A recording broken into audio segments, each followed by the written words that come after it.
Hey, it worked. I realized that the headphones are very not period in relation to the outfit, but you know what? It's that or I have lots of noise in the background. And I decided that having people hear me was more important than having the outfit be perfectly period. However, you can see I am in my garb. I am sitting at my lovely little display here. And as the evening wears on, I'll be putting my candle on. Well, then.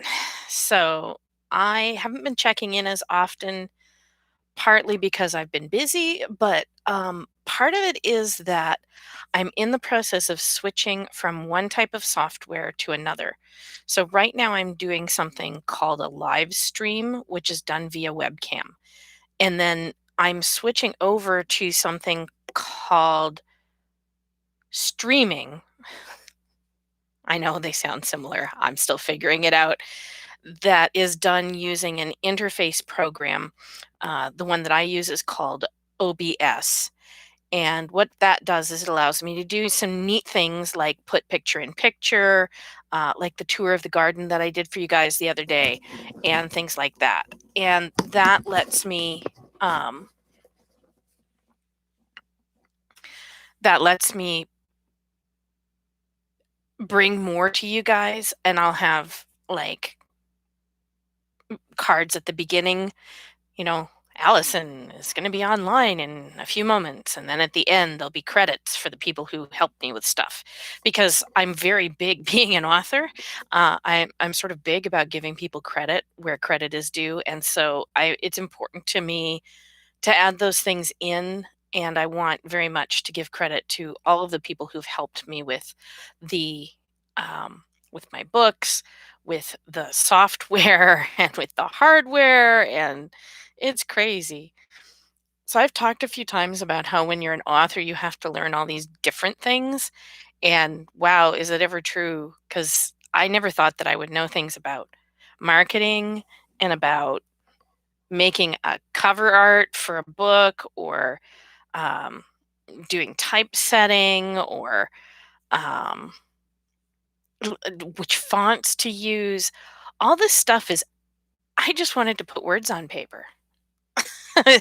But in today's world, you have to do all these other things too. And that's okay. I'm all right with it and I'm learning. It's just a lot sometimes to kind of be smashing in on me. So you'll excuse me as I switch over because what's going to happen is my Monday podcasts on writing are actually going to be pre-recorded, but I need to get to the point where I have time to pre-record them. But I have an exciting thing. I am getting a backdrop that is specially made so that I can use um, green screen technology. So what I'm hoping is that I will be bringing talks to you from different libraries around the world. So instead of seeing me sitting in my room or on my bed or in the office, what you'll be seeing is me sitting in a beautiful library in Prague or Alexandria or Rome or England. um, and I think that will be really neat.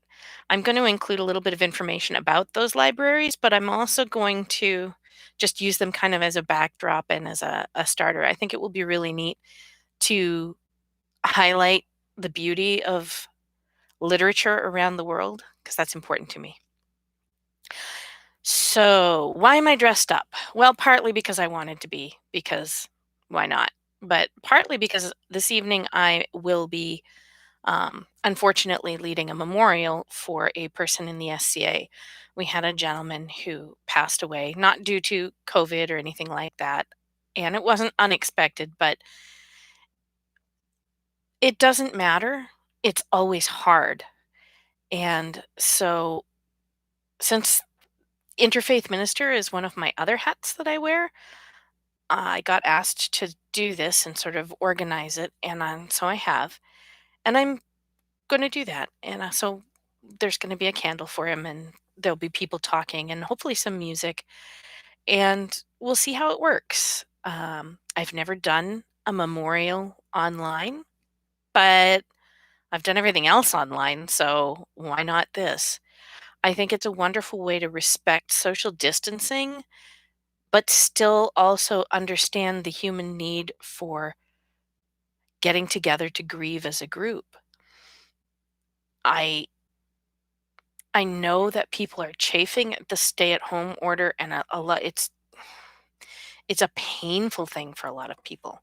We're seeing protests and this and that and the other thing. And I know that there's a crossed point where keeping things shut down is more harmful than opening it up.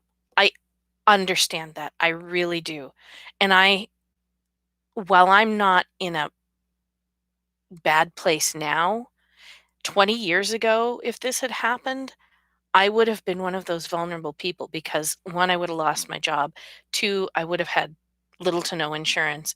And three, I would have been trying to feed myself and my kid with no money. And go back 25 years and I would have been with an abusive person and locked in with them. And so I'm not blind to those horrors. And I think about them every single day. But I don't think we're there yet where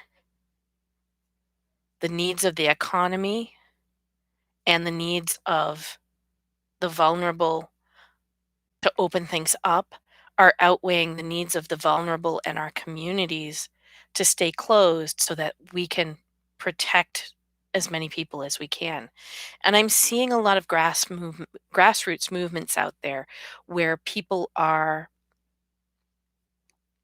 saying, if you're in a position where you're being abused, email me and ask about my sewing patterns. And I'll know to check in on you once in a while because I'm not selling sewing patterns. And if you send me an address where I can send my sewing patterns, I will phone the police for you and send them to your address. On some levels, that's kind of like so grassroots that it's bound to fail in places, but it's also genius and wonderful. And I love the ways in which our communities have stepped up. I'm stepping up to do a memorial in the best way that I can, which is from my room where I'm not infecting anyone and they're not infecting me. Other people are reaching out via farmers markets and food delivery. We contacted a local slaughterhouse about purchasing half of a cow and a goat. And so we've got orders waiting there because we can get meat that's fresh. We can help them keep their business going, which is important because small businesses are really what's going to keep us alive here. And it's keeping the money that we're getting in our community, which is also, in my opinion, very vital. And on top of all that, my freezer will be full. And even if I get sick of eating beef, okay, like I'm totally not going to get sick of eating beef. But anyway, if I were to get sick of eating beef, I'll switch over and I can go in. Chicken seems to be available at the grocery store. Beef is harder to get a hold of. It will work our way through. On the other hand, I'm also seeing farms are shutting down because they're not considered necessary workers, but you can still go to the liquor store and get beers with your buddies. There's a lot of really weird things that happened when we started making these stay-at-home orders. And I don't think that anybody did that on purpose, okay? I don't think the governor of Vermont said, "Hey, let's screw over the populace today." Okay? They looked at it and said, "Well, telling people that they can't have a glass of wine at night when this is the amount of stress we're dealing with is crazy. So we need to keep the liquor stores open and let them do curbside delivery or whatever." You know, and then they looked at it and went, "Farmers markets, oh my God, all those people together." But likely, the people who made these orders weren't thinking about the fact that liquor stores are enclosed and farmers markets are open and easy to expand. So we're new to this. What my challenge for you is this weekend, because I've spent a lot of time for the past 3 days saying I weep for humanity because I've heard a lot of stupid things happening, okay? Just tons. I look at the number of people on the beaches in Florida right now, and I cry because I'm afraid that half of those people are going to be in coffins in 2 weeks. I have no words. But don't think bad of people. I can't ask you to do it for a whole week because I can't even make it a whole week. I can't. And I'm aware of it. But for this weekend, for the next 48 hours, when somebody says something and you want to face palm or you want to tear your hair out, stop and think, what would make this person say this? What is their good? Okay.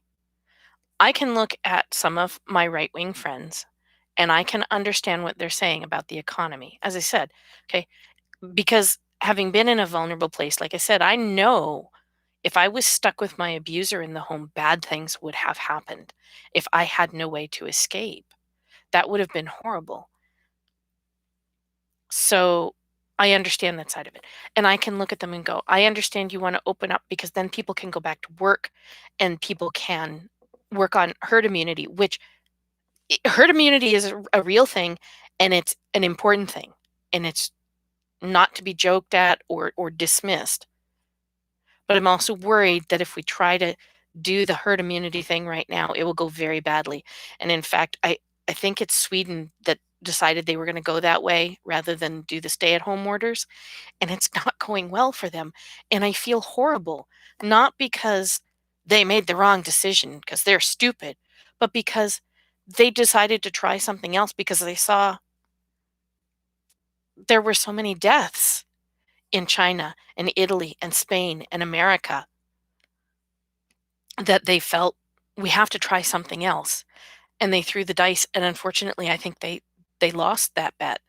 And my heart goes out to them because I know those decisions are not easily made. And that's, I guess, what I'm asking you to do. Understand that people are not, for the most part, walking out and saying, how can I screw over people today? How can I be a jerk today? Okay. The guy going down the grocery aisle the wrong way probably didn't realize what was going on because he's gone to Market Basket all the time and he's always gone up and down the aisles in the same way and now it's a different way and what the hell, okay? The fact that he was grumpy about it and yelled at me, yeah, it was painful and I'm angry about it, but I don't think he went out of his way to go down the aisle the wrong way so he could bitch at me, okay? You can't personalize this stuff because if you do, you will be sick. So stop personalizing it. Try and think of it as a general thing. And I know I'm saying I'm saying this and I spent the last 3 days personalizing everything that happened. So I'm not one to speak, but I understand I am the pot calling the kettle black, but I'm still asking you to do better. Maybe you can do better and share your successes with me, and that will help me be better. So, I understand that a lot of us are not in a mental position to hold our hand out to someone else. If you can't hold your hand out, at least don't slap somebody else's hand. Okay? Let's try that.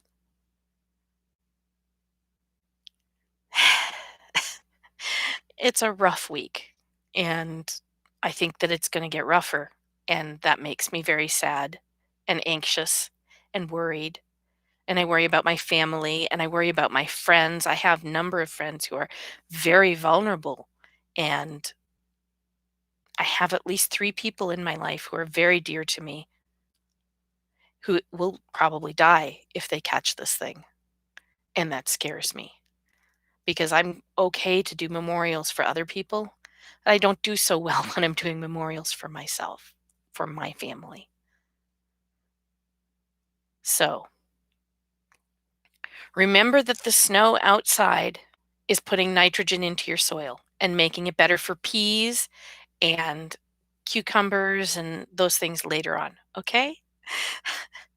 I know I may have said bad words this morning when I saw it too, but we can live with it. Anyway, I'm gonna let you guys go. I love you. Thanks for watching, and, be kind to each other out there, okay? It's really hard, and people need kindness right now.